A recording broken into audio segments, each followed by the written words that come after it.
अस्सलाम वालेकुम eighth class. कैसे हैं आप सब? आई होप आप सब ठीक होंगे। ओके क्लास, चैप्टर नंबर 4 पढ़ रहे थे हम, ठीक है। Pollutants and their effects on environment. पहले वाली वीडियो में आपको मैंने चैप्टर नंबर 4 में जो करवाया है वो देखें बेटा।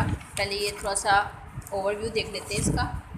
चैप्टर नंबर 4 में आपको मैंने पहले जो करवाया है, हाँ जी, चैप्टर नंबर 4 में आप लोगों ने जो पहले किया था पहले वाली वीडियो में एयर पोल्यूटेंट्स थे, ठीक है। एयर पोल्यूटेंट की डेफिनेशन, इनके सोर्सेज हमने सारे डिटेल में स्टडी कर लिए थे, ठीक है। और इसके बाद हमने पढ़ा था ये जो सोर्सेज थे ये कहाँ से प्रोड्यूस होते हैं, ये सारा इनकी देखा था किस तरह से जो है वो प्रोड्यूस होते हैं, ठीक है। ये भी हमने पढ़ लिया इसमें पहले वाली वीडियो में, सारा ये आपको मैं पढ़ा चुकी हूँ, ठीक है। सारा डिस्क्राइब कर दिया था। उसके बाद हमने ये जो एयर पोल्यूटेंट थे उनकी क्या टाइप थी, किस किस्म के एयर पोल्यूटेंट थे, उनके ह्यूमन बॉडी पे या ह्यूमन के जो ऑर्गन सिस्टम थे उन पे क्या असरात थे, क्या इफ़ेक्ट्स थे, वो भी हमने सारे इसमें स्टडी कर लिया था, ठीक है। ओके बेटा, जो आज का आपका टॉपिक है, सेकंड टॉपिक जो है आज का आपका, वो है effects of human activities on environment. जी बेटा, आज का टॉपिक आपका है वो है effects of human activities on environment, यानी इन्वायरमेंट पे ह्यूमन एक्टिविटीज़ की वजह से क्या असरात हो रहे हैं, क्या असर पड़ रहा है हमारे इन्वायरमेंट पे, ठीक है। इसमें आज हमने स्टडी करना है। और इसमें जो ह्यूमन एक्टिविटीज़ के जो इफ़ेक्ट्स हैं इन्वायरमेंट पे वो ये हैं कुछ जो यहाँ पे गिवन है। Effect of human activities on environment, ठीक है। Effects of human activities on environment, page number 49 पे देखें आप लोग, पेज नंबर 49 पे, ठीक है। ये ओपन करें, इसमें कुछ इफ़ेक्ट्स गिवन है। देखें बेटा, पेज नंबर 49 से हमने स्टार्ट करना है। ह्यूमन एक्टिविटीज़ की वजह से क्या क्या इफ़ेक्ट्स हैं, क्या असरात हो सकते हैं, वो मैंने यहाँ पे पहले लिख दिए हैं। फर्स्ट हमारे पास हो सकता है green house effect, global warming, ozone depletion, acid rain, ठीक है। ये चंद एक इफ़ेक्ट्स हैं जो ह्यूमन एक्टिविटीज़ की वजह से ह्यूमन इस पे इन्वायरमेंट पे होते हैं, ठीक है जी। सो बेटा इसको स्टार्ट कर लेते हैं, डिटेल में देखते हैं कि हमारे पास जो ये ग्रीन हाउस इफ़ेक्ट है ये होता क्या है, ठीक है। अगर मैं आपको डायग्रामेटिकली समझाऊं तो कुछ इस तरह से है। ये ग्रीन हाउस इफ़ेक्ट कहते किसको हैं, तो अगर मैं इस तरह से डायग्राम से ये इधर इस तरह से बनाते हैं, ये हमारी अर्थ है, ठीक है बेटा। और अर्थ के इर्द गिर्द जो है वो हमारे पास क्या है, हमारा एटमॉस्फेयर है, सही है। और यहाँ पर ये सन, ठीक है, ये सन है हमारे पास। और इसी तरह बना लेते हैं सारा, ठीक है, ये सन। और ये क्या है हमारे पास, एटमॉस्फेयर। यहाँ पे लिख भी लें आप लोग, मेंशन भी कर लें क्या है, एटमॉस्फेयर है, ठीक है। एटमॉस्फेयर है ये, और ये अर्थ है, ठीक हो गया। और ये क्या है, सन है। अच्छा जी, पढ़ क्या रहे हैं हम, पहले ग्रीन हाउस इफ़ेक्ट को स्टडी करना है जी। सन जो है, सनलाइट से अब देख रहे हैं बेटा, आपको पता है कि जो सबसे बड़ा सोर्स है हमारे पास एनर्जी का वो सन होता है, ठीक है। एनर्जी का सबसे बड़ा सोर्स क्या होता है, सन होता है। सन हमें रोशनी भी देता है, हमें हरारत भी देता है, हीट भी देता है, ठीक है। अच्छा, ग्रीन हाउस इफ़ेक्ट में होगा क्या कि ग्रीन हाउस इफ़ेक्ट में जो सनलाइट है, ठीक है, जो सन की रेज़ होंगी, सनलाइट है जो सन की रेज़ होंगी वो फॉल करेंगी अर्थ पे आके, ठीक है। जो सन रेज़ होती हैं वो अर्थ के ऊपर आके फॉल करेंगी। अब जो हमारी अर्थ है, अब होगा क्या कि जो हमारी अर्थ है इसको हम कंडक्टर भी कहते हैं, बेस्ट कंडक्टर भी कहते हैं। क्या कहते हैं इसको हम, बेस्ट कंडक्टर भी कहते हैं। अब हम अर्थ को कंडक्टर क्यों कहते हैं, बिकॉज़ जो कंडक्टर्स होते हैं वो क्या करते हैं, अपने अंदर से हीट को या इलेक्ट्रिसिटी को पास होने देते हैं। यही हमने पढ़ा है ना कंडक्टर की डेफिनेशन में। तो हमारी अर्थ भी क्या कर रही है, अपने अंदर से जो सनलाइट है उसको पास होने देगी, हीट को पास होने देगी, ठीक है। तो सन से जो हमारे पास रेज़ इमिट होंगी, खारिज होंगी, वही सन रेज फॉल करेंगी अर्थ पे। अर्थ एज अ कंडक्टर क्या काम करेगा, इस सनलाइट को अपने अंदर क्या कर लेगा, एब्जॉर्ब कर लेगा, ठीक है। क्या कर लेगा बेटे, एब्जॉर्ब करेगा, ये जज़ब कर लेगा, ठीक है। अच्छा, सनलाइट को ये क्या करेगा, अर्थ एब्जॉर्ब कर लेगा। ग्रीन हाउस इफेक्ट पढ़ रहे हैं, इसमें होगा क्या कि कुछ रेज़ तो इसके अंदर एब्जॉर्ब हो जाएंगी अर्थ के अंदर, और कुछ रेज़ जो हैं वो ये जो अर्थ है वो बाउंस बैक कर देगा, ठीक है। टकराने, ये टकराएगी अर्थ के साथ, टकराने के बाद ये वापस कहाँ चलेगी, अब हमारे पास एटमॉस्फेयर में, क्या हुआ ग्रीन हाउस इफेक्ट में, सन रेज से जो रेज इमिट हुई हैं, खारिज हुई हैं, वो डायरेक्ट फॉल करेंगी अर्थ पे। अर्थ क्या करेगी, कुछ रेज को एब्जॉर्ब कर लेगी, बाकी रेज को बाउंस बैक कर देगी एटमॉस्फेयर में। कहाँ पर, एटमॉस्फेयर में, ठीक है। एटमॉस्फेयर में जो है वो सारी वाली रेज वहाँ जाके इकट्ठी हो जाएंगी। अब एटमॉस्फेयर में जब सनलाइट जब यहाँ से फॉल हुई, एब्जॉर्ब होने के बाद अर्थ से वापस बाउंस बैक एटमॉस्फेयर में हुई, तो होगा क्या, एटमॉस्फेयर का जो टेम्परेचर होगा वो इंक्रीज़ हो जाएगा, ठीक है। टेम्परेचर क्या हो जाएगा एटमॉस्फेयर का, वो इंक्रीज़ हो जाएगा, टेम्परेचर इंक्रीज़ हो जाएगा, ठीक है बेटा। समझ आइए आपको ये ग्रीन हाउस इफेक्ट में क्या हुआ है, सनलाइट फॉल ऑन दी अर्थ, अर्थ ने इसको क्या किया है, एब्जॉर्ब किया है, और उसके बाद जो है वो कुछ एब्जॉर्ब करने के बाद बाकी जो रेस थी, कुछ रेस थी, वो बाउंस बैक कर दी हैं, वापस भेज दी हैं एटमॉस्फेयर में। जब एटमॉस्फेयर में यही सनलाइट जो है वो सन रेज थी यहाँ पर जाएंगी, और ये आती किस फॉर्म में, सन रेज आपको पता है ना बेटा, यूवी और साथ में क्या होती हैं, आईआर, यानी अल्ट्रावायलेट और इंफ्रारेड, ठीक है बेटे। अल्ट्रावायलेट और इंफ्रारेड रेडिएशंस होती हैं, यही रेडिएशन जो है वो यहाँ से बाउंस बैक होकर एटमॉस्फेयर में जाती हैं। तो एटमॉस्फेयर का जो हमारे इर्द गिर्द गुलाफ है अर्थ के गिर्द, उसका टेम्परेचर बढ़ जाता है। तो जब एटमॉस्फेयर का टेम्परेचर इंक्रीज़ होगा, अब उससे क्या होगा, बहुत सी बीमारियां लगेंगी हमें, स्किन कैंसर, ये वो सारा कुछ हो सकता है, ठीक है। अच्छा, ये थी ग्रीन हाउस इफ़ेक्ट। अब ये ग्रीन हाउस इफ़ेक्ट होता किसकी वजह से है, वो हम इसमें देख लेते हैं बुक में कि किन गैसेस।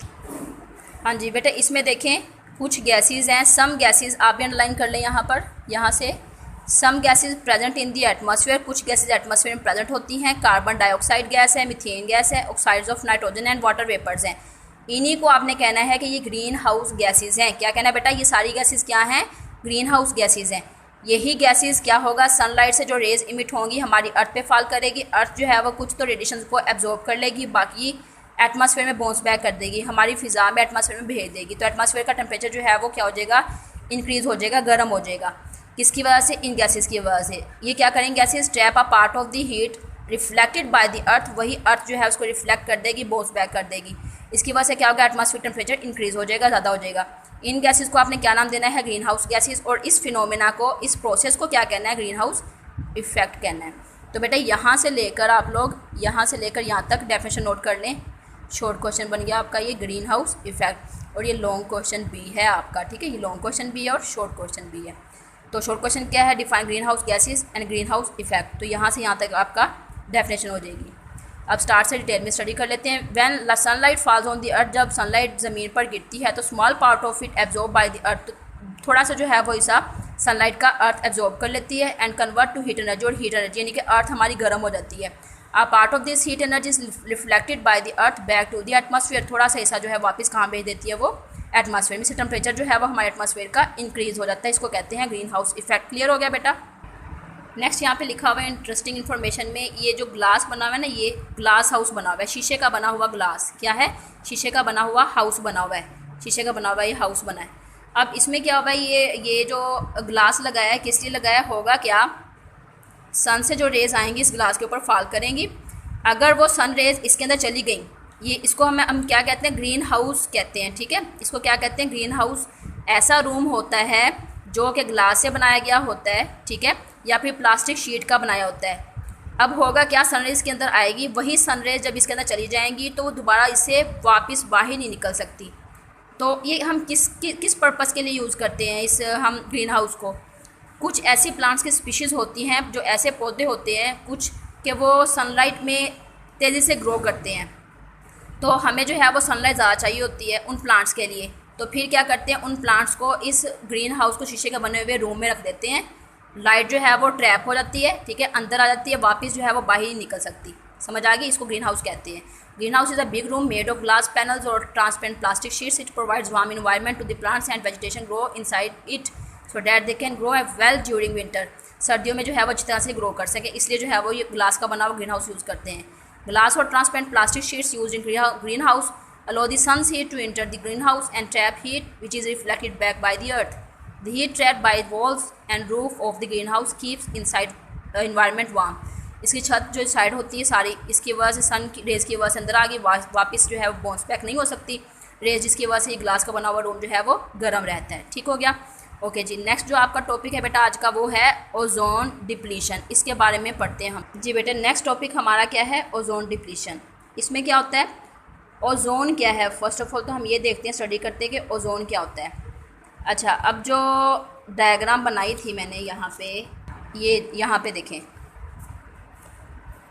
ये जो है एटमॉस्फेयर के पास यहाँ पे बेटा एक और लेयर होती है, ठीक है। यहाँ पर इस लेयर को आपने क्या कहना है? Ozone layer. क्या बोलेंगे बेटा? Ozone layer. ये जो ओजोन लेयर होती है इसको हम कहते हैं O3, ठीक है। ये जो ओजोन लेयर होती है ये एक प्रोटेक्टिव लेयर होती है, ठीक है। कौन सी लेयर? प्रोटेक्टिव। ये क्या करती है? जो सन रेज आती है डायरेक्ट जो अर्थ पे फॉल करती है, ये जो ओजोन लेयर हमारी अर्थ और एटमॉस्फेयर के बिटवीन प्रेजेंट है, दरमियान में जो प्रेजेंट है ओजोन लेयर, ये क्या करेगी? जो सन रेज होंगी सारी की सारी ज़मीन के ऊपर फॉल नहीं करती, अर्थ के ऊपर फॉल नहीं करती, ठीक है। तो ये ओजोन क्या करेगी? उनमें से कुछ रेडिएशंस जो ख़तरनाक किस्म की रेडिएशंस होंगी, शुआएँ होंगी जो सन इमिट करता है, यूवी और IR को, इंफ्रारेड रेडिएशन और अल्ट्रावायलेट रेडिएशंस को, इनको ये एब्जॉर्ब कर लेती है, ठीक है। ओजोन लेयर क्या करती है? इस किस्म की रेडिएशंस को अपने अंदर एब्जॉर्ब कर लेती है और बहुत कम हिस्सा जो है, बहुत कम पार्ट अर्थ पे जो है वो इसको भेजती है, ठीक है। ओजोन लेयर का क्या काम है? प्रोटेक्शन का काम है। हमारी अर्थ की क्या करती है? प्रोटेक्शन करती है। सो ओजोन लेयर क्या होगी? एक प्रोटेक्टिव लेयर होगी, सही है। यहाँ पर शॉर्ट क्वेश्चन आप लोग बना लें। ओजोन की डेफिनेशन बता रहे हैं कि ओजोन क्या है। A layer of ozone O3 in the upper atmosphere, atmosphere के ऊपर प्रेजेंट होती है, ऑफ द अर्थ, ज़मीन के ऊपर जो एटमॉस्फेयर उसके अंदर जो है वो ओजोन लेयर प्रेजेंट होती है। वो क्या करेगी? और stop the ultraviolet radiations coming from the sun, UV light जो हमारे पास सन से आ रही अर्थ पे आने से उसको क्या करती है? रोकती है, स्टॉप करती है, ठीक है। रोकती, स्टॉप करती है। इस तरह से क्या होगा? Living things on the earth from harmful effects on the ultraviolet radiations coming from the sun. इस तरह जितने भी जानदार हैं जो ज़मीन पर हैं, सूरज से आने वाले जितनी भी हमारे पास जो ये रेडिएशंस हैं, यूवी या IR रेडिएशंस हैं, अल्ट्रावायलेट रेडिएशंस होती हैं, ये ज़मीन पर आने से इनको रोक लेती हैं, तो हमें जो है वो नुकसान नहीं होता फिर अर्थ पे जितने भी लिविंग ऑर्गेनिजम्स होते हैं, ठीक है। नेक्स्ट बेटा यहाँ पे कह रहे हैं कि जो हमारे पास ओजोन लेयर होती है ना, जो ओजोन लेयर होती है वो डिप्लीट हो जाती है, यानी कि टूट जाती है। डिप्लीशन का मतलब क्या होता है? टूटना, ठीक है। डिप्लीशन का मतलब क्या होता है? टूटना। ओजोन लेयर टूट जाती है, डिप्लीट हो जाती है। किसकी वजह से डिप्लीट होती है? ह्यूमन एक्टिविटीज़ की वजह से ही डिप्लीट होती है। अभी ह्यूमन एक्टिविटीज़ कौन कौन सी हो सकती हैं? पहले वाले लेक्चर में भी आपको मैंने बताया था। अब फिर आप ये देखें बेटा, ओजोन लेयर है, ठीक है। ये जो जितनी भी हार्मफुल रेडिएशंस आ रही हैं अर्थ पे पहुंचने से ओजोन लेयर जो है वो, ये ओजोन लेयर इसको रोक लेती है। अब ये ओजोन लेयर आहिस्ता आहिस्ता से ख़त्म हो रही है। आपको नज़र आ रहा है ये सुराख बन रहा है, ये भी एक होल बन रहा है ओजोन लेयर में। इस तरह से ये देखें, hole in ozone layer, ozone layer के अंदर सुराख इस तरह से बन जाते हैं। अब वो किसकी वजह से ओजोन लेयर डिप्लीट हो रही है? ये जो ओजोन लेयर है, ये जो ओजोन लेयर है किसकी वजह से टूट रही है? हमारी ह्यूमन एक्टिविटीज़ की वजह से ही ये डिप्लीट होती जा रही है। लाइक स्प्रे कैंस हम यूज़ करते हैं, उसमें से CFCS रिलीज़ हो रहा होता है। हम रेफ्रिजरेटर का यूज़ करते हैं, उसमें से CFCS रिलीज़ हो रहा होता है, क्लोरोफ्लोरोकार्बन, जो पहले वाली वीडियो में आपको मैंने बताया था। और इसी तरह जो है वो हम ये स्प्रे कैंस के अलावा जो चिमनी से धुआं निकलता है, स्मोक वगैरह, सारा जितनी भी गैसेस होती हैं वो इकट्ठी हो जाती हैं यहाँ पे, तो उनकी वजह से ये CFCS की वजह से, क्लोरोफ्लोरोकार्बन की वजह से, जब ये क्लोरोफ्लोरोकार्बन ओजोन में इकट्ठे होना शुरू हो जाएंगे तो ये ओजोन लेयर को क्या कर देंगे? फिर डिप्लीट कर देंगे, तोड़ देंगे। तो अगर ओजोन लेयर टूट जाए तो उस प्रोसेस को क्या कहते हैं? ओजोन डिप्लीशन, ठीक है। ओजोन डिप्लीशन, हाँ जी, क्या है? Chlorofluorocarbon which are used in air conditioner. Chlorofluorocarbon जो हम एयर कंडीशनर में यूज़ करते हैं, रेफ्रिजरेटर में यूज़ करते हैं, स्प्रे कैंस में यूज़ करते हैं, अगर उनमें कहीं लिंकेज हो, ये लीकेज हो जाए, ठीक है, यानी कि लीक हो जाए, अगर ये वाली एप्लियंसेस, ये चीज़ें जो हैं सारी कहीं पे लीकेज हो जाए तो उसमें से क्या निकलेगा? क्लोरोफ्लोरोकार्बन, CFCS रिलीज़ होगा। तो वही CFCS जो है वो वो CFCS ओजोन लेयर में इकट्ठा होना शुरू हो जाएंगे, जिसकी वजह से ओजोन लेयर क्या हो जाएगी? डिप्लीट हो जाएगी, टूट जाएगी। On reaching the ozone layer, जब यही CFCS ओजोन लेयर में पहुंचते हैं तो they react with ozone, ozone के साथ रिएक्ट करके cause thinning of this layer, इस लेयर को पतला कर देते हैं। Hence the ozone layer is depleted, इस तरह से ओजोन लेयर टूट जाती है और इस फिनोमेना को ओजोन डिप्लीशन कहते हैं। थ्रू दिस ओजोन लेयर, इस ओजोन लेयर के ज़रिए से जो UV लाइट होती है जो सन से आती हैं वो अर्थ तक जब पहुँचती हैं तो वो क्या करते हैं? अगर ये ओजोन लेयर टूट जाएगी तो क्या होगा? हमारे लिए भी नुकसान होगा। कौन सा? सीरियस डिजीज़ लगेंगी, कि स्किन कैंसर हो जाएगा, आई प्रॉब्लम्स हो जाएंगी, ठीक है। Ultraviolet rays also increase temperature of the earth, इसके अलावा जो है वो हमारी ज़मीन का दर्जा हरारत भी बढ़ जाएगा, हमारी ज़मीन का टेम्परेचर भी इंक्रीज़ हो जाएगा, ठीक है। हाँ जी बेटा, नेक्स्ट जो टॉपिक है हमारा वो है ग्लोबल वार्मिंग। अब ये पढ़ने लगे हैं जी। ग्लोबल वार्मिंग होता क्या है? ग्लोबल वार्मिंग सिंपल आप लोग कह सकते हैं कि ये जो इधर भी मैंने आपको बताया था, ये ग्रीन हाउस इफ़ेक्ट के बारे में। ग्रीन हाउस इफ़ेक्ट क्या होता है? सन जब लाइट फॉल करती है, सनलाइट फॉल करती है अर्थ पे, इसको ट्रैप करती है, एब्जॉर्ब कर लेती है। एब्जॉर्ब करने के बाद कुछ जो है वो बाउंस बैक कर देती है, रिफ्लेक्ट कर देती है एटमॉस्फेयर में। एटमॉस्फेयर हमारा टेम्परेचर गर्म हो जाता है, एटमॉस्फेयर का टेम्परेचर इंक्रीज़ हो जाता है। तो कहते हैं अगर टेम्परेचर एटमॉस्फेयर का इंक्रीज़ हो, ठीक है, उसकी वजह से अर्थ का टेम्परेचर इंक्रीज़ हो रहा है, यानी कि जब सनलाइट फॉल करेगी तो अर्थ क्या हो जाएगी? गेटिंग वार्मर, गर्म होती जाएगी। तो अगर हमारी अर्थ गर्म हो गई है तो ज़मीन का दर्जा हरारत बढ़ गया है, अर्थ का टेम्परेचर इंक्रीज़ हो गया है, तो अर्थ के टेम्परेचर के इंक्रीज़ होने को ही हम क्या कहते हैं? Global warming. उसके नाम से ही पता चल रहा है। ग्लोबल मीन अर्थ, ग्लोबल मीन अर्थ, अर्थ को कह रहे हैं। और वार्मिंग मीन वार्म, गर्म होना, हीटअप हो जाना, ज़मीन का गर्म होना। अर्थ का वार्म होना क्या कहलाता है? Global warming. अब ये ग्लोबल वार्मिंग किसकी वजह से हो रहा था? ह्यूमन एक्टिविटीज़ की वजह से। कौन सी ह्यूमन एक्टिविटीज़ हो सकती हैं? कि वो इसको फ्यूल को बहुत ज़्यादा बर्न करेंगे, जलाएंगे, गाड़ियों का ज़्यादा यूज़ करेंगे, गाड़ियों में से भी स्मोक वगैरह रिलीज़ होगा।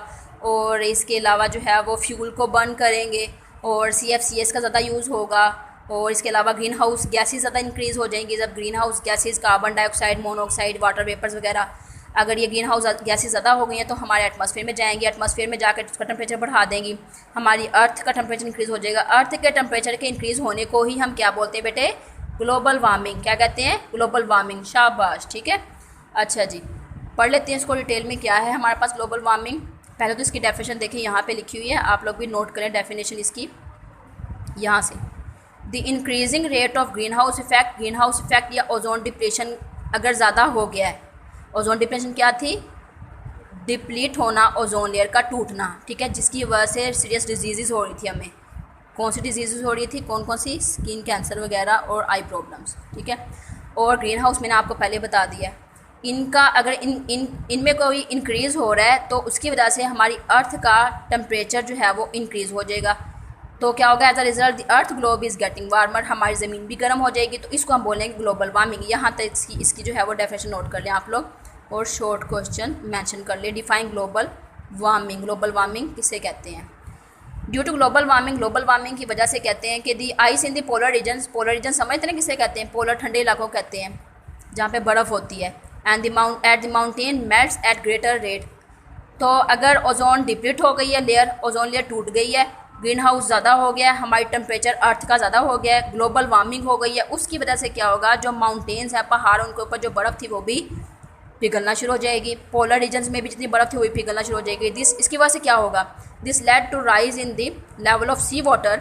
इसकी वजह से समुद्र का पानी, उसका सतह जो है वो बढ़ जाएगी, समुद्र का पानी ज़्यादा हो जाएगा। Which cause floods, which create floods in low laying coastal areas, जो कि क्या करेंगे? सैलाब की वजह बनेगा, ठीक है। समझ आ गई बेटे? ये ग्लोबल वार्मिंग है, ठीक है। ओके, आगे क्या कह रहे हैं? डायग्राम में देखें, ये पोलर रीजन है जहाँ पर पोलर बियर वगैरह होते हैं, बर्फ़ होती है। तो ये भी ग्लोबल वार्मिंग की वजह से, ज़मीन के गर्म होने की वजह से, ज़मीन के टेम्परेचर इंक्रीज़ होने की वजह से मेल्ट होना स्टार्ट हो जाते हैं। और उसकी वजह से क्या होगा? फिर फ्लड्स भी आ सकते हैं, सैलाब आ सकते हैं। The climate of many regions of the world is also changing due to global warming. Global warming की वजह से बहुत से दुनिया के ऐसे इलाके जहाँ पर क्लाइमेट, आबोहवा में भी चेंज आ रहा है। अगर ठंडी थी तो वो गर्म हो जाएगी। समझ आ गई? आगे global warming is threat to the life on the earth. इस तरह से जो है वो ज़मीन पर ख़तरा है लाइफ के लिए, लिविंग थिंग्स के लिए, ग्लोबल वार्मिंग की वजह से, ठीक है। अच्छा, तो हम ग्लोबल वार्मिंग को रोक सकते हैं। अगर इसको रोक सकते हैं तो किस तरह से?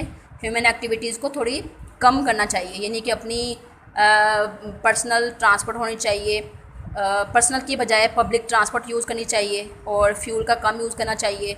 और क्या हो सकता है? ये जो फ्यूल वगैरह जलाते हैं ये कम कर दें। CFCS जो चीज़ है इनका कम कर दें। क्लोरोफ्लोरोकार्बन लीकेज जो है वो चेक करें इनका, ताकि ग्लोबल वार्मिंग ना हो, हमारी टेम्परेचर जो है वो अर्थ का इंक्रीज़ ना हो, ठीक है। नेक्स्ट जो टॉपिक हमारा है वो है एसिड रेन, तेज़ाबी बारिश जिसको कहते हैं, एसिड रेन, ठीक है। अब एसिड रेन किसकी वजह से होती है? जो हमारे पास रेन है वो तेज़ाबी किसकी वजह से होती है वो देखें जी, साइड पे डायग्राम में भी यहाँ पे मेंशन है। अच्छा जी, सल्फ़र डाइऑक्साइड कहाँ से रिलीज़ होता है? पहली वाली वीडियो में, फर्स्ट वीडियो में आपको मैंने डिटेल में बताया था। Sulphur dioxide, oxides of nitrogen, और इसके अलावा जो है वो कार्बन मोनो और कार्बन डाइऑक्साइड के बारे में।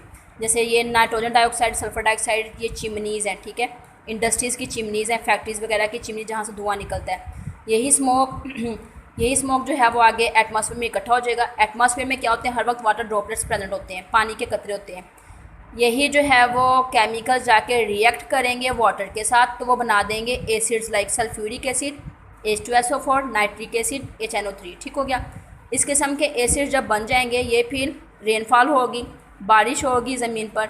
यही फिर जो एसिड्स हैं रेन के अंदर प्रेजेंट है तो क्या बन जाएगी, एसिडिक रेन बन जाएगी, तेज़ाबी बारिश बन जाएगी।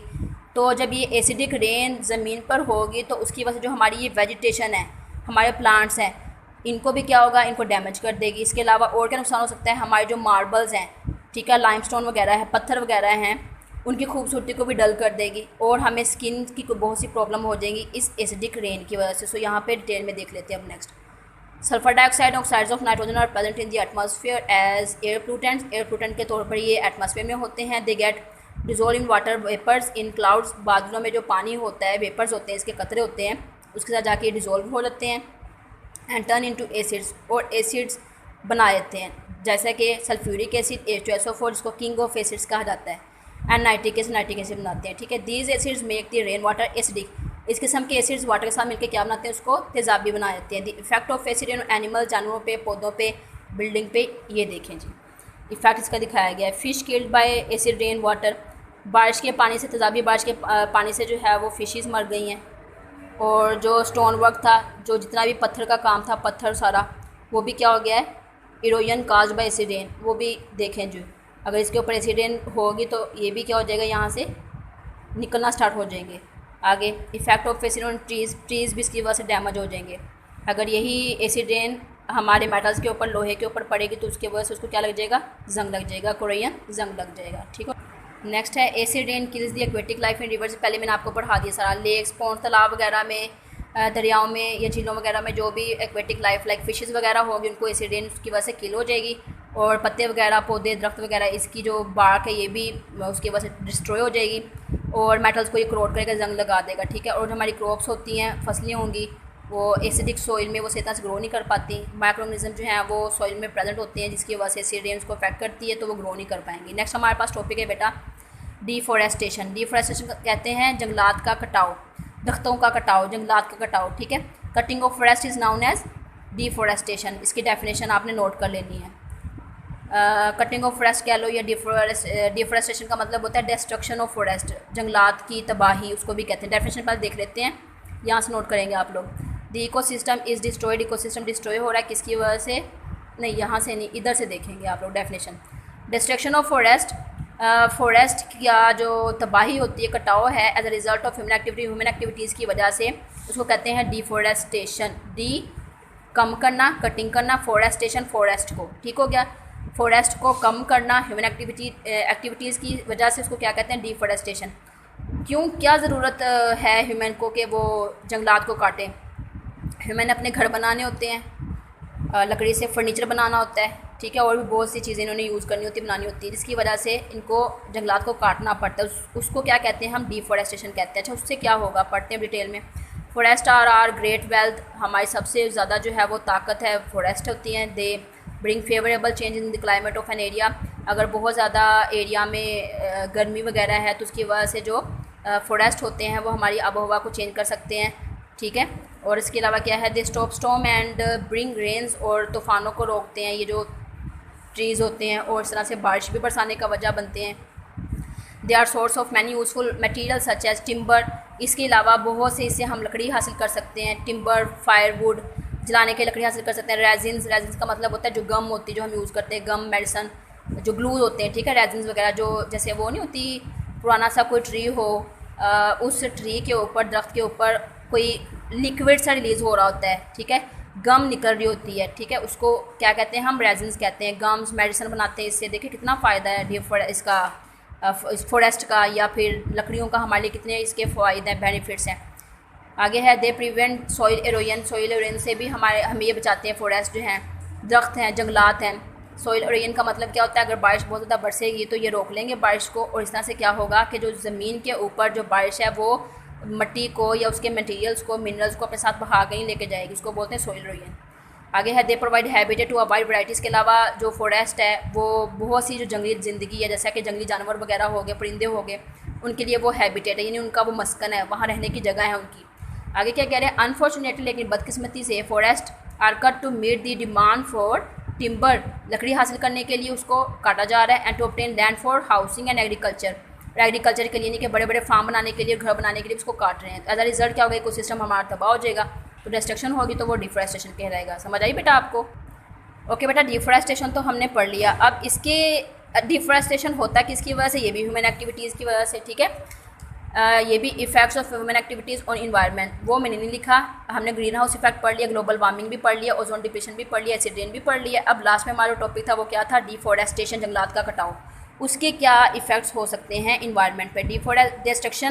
Deforestation has many adverse effect, बहुत से बुरे असरात हो सकते हैं माहौल पे। कौन कौन से, हमारा जो मौसम है वो चेंज हो जाएगा, यानी क्लाइमेट, आबोहवा चेंज होगी। Roots of trees hold the soil, जो जड़ें होंगी ऑफ ट्रीज़, दरख्तों की जो जड़ें होंगी, होल्ड द सॉइल, वो ज़मीन को जब पकड़ के रखती हैं, ठीक है, जिसकी वजह से मिनरल्स वगैरह स्टेम को या फिर लीव्स को मिलते हैं ताकि वो फूड में हेल्प उनकी कर सकें। Cutting of trees lead to soil erosion, तो अगर रूट्स ऑफ ट्रीज़, तो हाँ ये काम करते हैं एंकरेज का, सोइल के अंदर उसको जकड़ के रखते हैं प्लांट्स को, ट्रीज़ वगैरह को, जड़ें जो होती हैं। लेकिन अगर हम इसको काट देंगे तो क्या होगा, cutting of trees lead to soil erosion, तो सोइल इरोजन होगी, क्योंकि रूट्स ही क्या काम करती है, एंकरेज का काम करती है, ट्रीज़ को, प्लांट्स वगैरह को पकड़ के रखने का काम करती है। लेकिन अगर ट्रीज़ नहीं होंगे तो सोइल इरोजन तो होगी।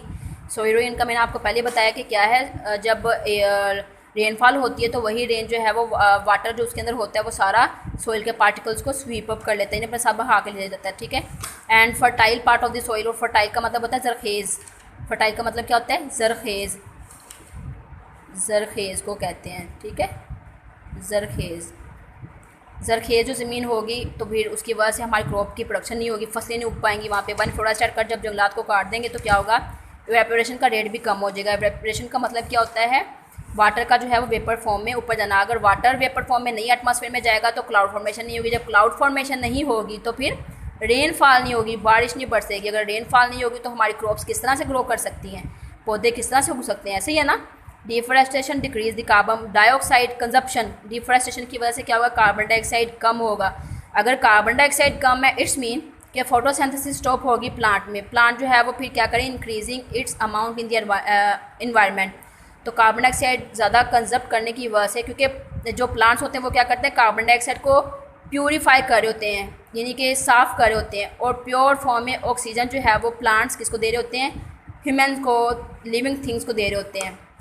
लेकिन अगर प्लांट से नहीं होंगे तो कार्बन डाइऑक्साइड लेके हमें ऑक्सीजन कौन देगा फिर, ठीक है। This lead to the increase greenhouse, और इस तरह से हमारे जो ग्रीन हाउस इफेक्ट है वो भी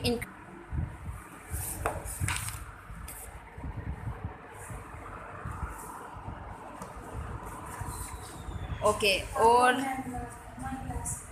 effects of deforestation on wild life, के वाइल्ड लाइफ पे डिफॉरेस्टेशन का क्या इफ़ेक्ट है। वाइल्ड लाइफ यानी जंगली जो ज़िंदगी है, जैसे जंगली जानवर वगैरह हो गया, मंकी हो गया और एलिफेंट हो गया, ठीक है, इन पे क्या इफ़ेक्ट हो सकता है। एक तो उनकी जगह नहीं रहेगी रहने के लिए, हैबिटेट नहीं रहेगा उनका, ठीक है, और इनको खाने पीने के लिए कुछ नहीं मिलेगा, तो वो क्या होंगे, अल्टीमेटली उनकी डेथ हो जाएगी, सही है। और non cultivated plants, non cultivated plant ऐसे जो कि हम अपने खेतों में नहीं उगा सकते, जो वाइल्ड होते हैं, जड़ी बूटियाँ जिसको कहते हैं। एंड नॉन डोमेस्टिकेटेड, ऐसे जानवर जो हम घरों में नहीं पाल सकते, जो कि पेट नहीं होते, ठीक है। Of an area are collectively called wildlife. ये आपके पास बेटे शॉर्ट क्वेश्चन हो गया, आपसे मैं सुनूंगी, आपने वर्कशीट में भी बना के मुझे देना है। ये शॉर्ट क्वेश्चन आपका है, वाइल्ड लाइफ डिफाइन करें। क्या है शॉर्ट क्वेश्चन, डिफाइन करना है आपने, क्या करना है डिफाइन, वाइल्ड लाइफ, ठीक हो गया। Destruction, deforestation destroy the habitat of wild life, का जो जगह होती है रहने की जगह उसको भी तबाह कर देती है। और क्या करती है, extinction, risk of wild life is, और इसके अलावा जो वाइल्ड लाइफ है, जानवर वगैरह हैं, मंकी वगैरह और भी जो बहुत से हैं, वो उसकी वजह से क्या होगा, तो अगर उनका हैबिटेट नहीं, रहने की जगह नहीं, खाने पीने की उनको नहीं चीज़ें मिल रही, जो उन्होंने खानी होती जड़ी बूटियाँ वगैरह नहीं उनको मिल रही, तो उसकी वजह से क्या होगा, उनकी डेथ हो जाएगी, नहीं उनका एक्सटिंक्शन रेट ज़्यादा हो जाएगा। एक्सटिंक्शन किसे कहते हैं, ख़त्म होना। While the natural balance maintain by the wild life is disturb, और जो नेचुरल बैलेंस होगा वाइल्ड लाइफ की वजह से वो भी डिस्टर्ब हो जाएगा, ठीक है बेटा। ओके, यहाँ तक हमने अपना ये जो टॉपिक था आज का, human activities, effects of human activities on environment, अपना पढ़ लिए।